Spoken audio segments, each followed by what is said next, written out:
would like to say a few words regarding the ideas here today. In 1939 and 40, Mr. Wright encouraged the apprentices to buy farms in the area, and he would start the first broadacre city by doing this. I managed, of course, I was always enthusiastic about anything that Mr. Wright said, and I managed to get a farm. I bought a farm, I got a loan, and I bought a farm that had 18 head of cattle on it, some pigs, and all the machinery. And it cost $8,000, which was a lot of money then. I planned to just rent that farm out temporarily until something further came along. And I rented it to two brothers from Switzerland who knew how to milk cows and farm a small, rough farm. The day before they were to take it over, which was November 30th, the farm year begins at December 1st and March 1st, they said that they decided not to come.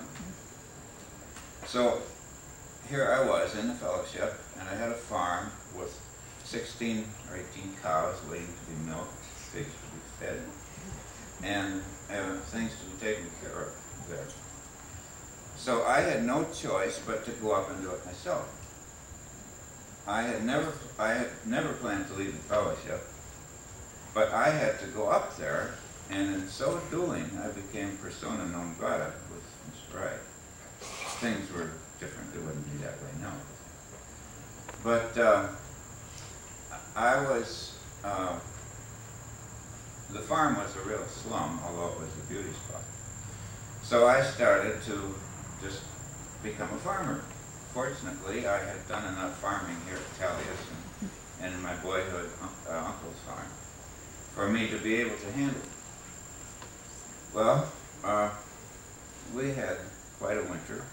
In those days, there were no snow plows, and early in the winter, I had parked my pickup truck in the wrong direction and got snowed in where it stayed all winter, and I took my milk to the cheese factory in a bobsled. And 30 degree below zero with a strong wind going over the valleys and hills. Was fun. Well, okay. I didn't know I'd get emotional about this, but getting up here in front of all you people makes one that way. Well, anyway,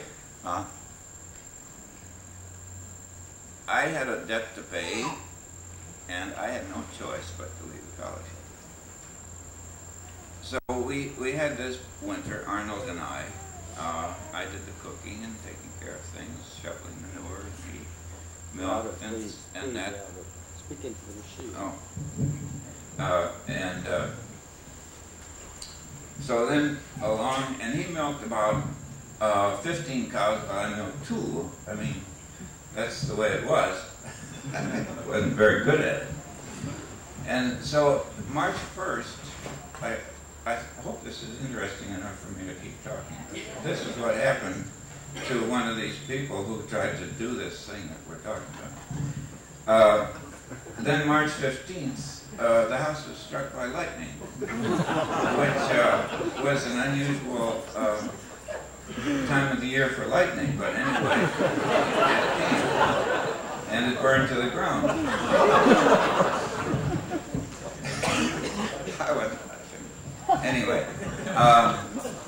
so here I was with no house and a herd of cows to take care of, pigs to feed. And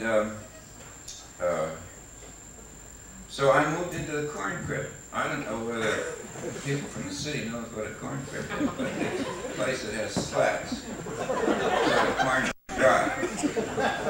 So I moved into the corn crib with my little kerosene stove and a bed and a drawing board. And And that night we had a blizzard. So there were about 6 inches of snow on my stove and bed. And I just thought, well, I'm just going to live in the hay in the barn. Which I did. I moved into the barn and slept in the hay. And just, I started to draw plans in the barn for the house I had to build. I did have $3,000 insurance to build the house. But we couldn't do anything until it thawed out a little bit. So I persuaded my uncle, to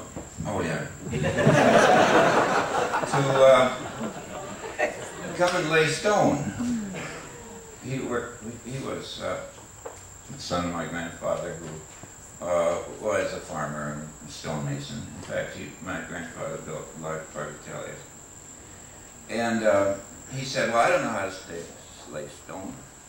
So I said, well, I'll show you how. I learned at Taliesin. So he came and we got the stone out of the basement of the old house that burned down. And we started building. Well, then, let's see now. Well, I finally we got a house built.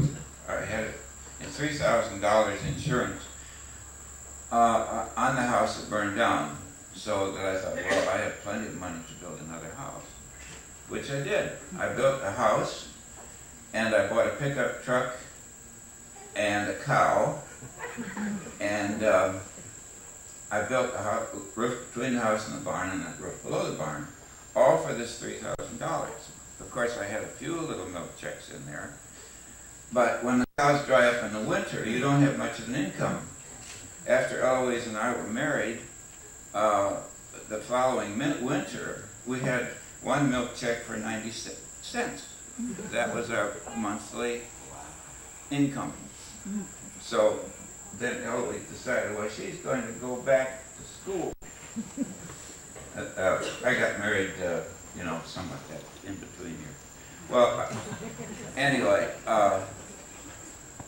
so I had sort of hurt my back farming because I had a lot of green bales to put up in the barn, and you had to pile them up to the ridge of the roof. And I started to ruin my back. So I had to quit farming, which happened right after the war ended, which was a nice time for that to happen, because then I got out of farming. And I remember I was so thirsty to do some drawing board work that I sat down and drew up 100 houses while Eloise was in Madison at school. But anyway, then little by little, somebody came out once and they liked the place, and we sort of became friends. Oh yeah, we had collies. We sold collie dogs, and he had a collie dog. So we became friends. And he wanted me to help him build a house. So that was my first start in architecture.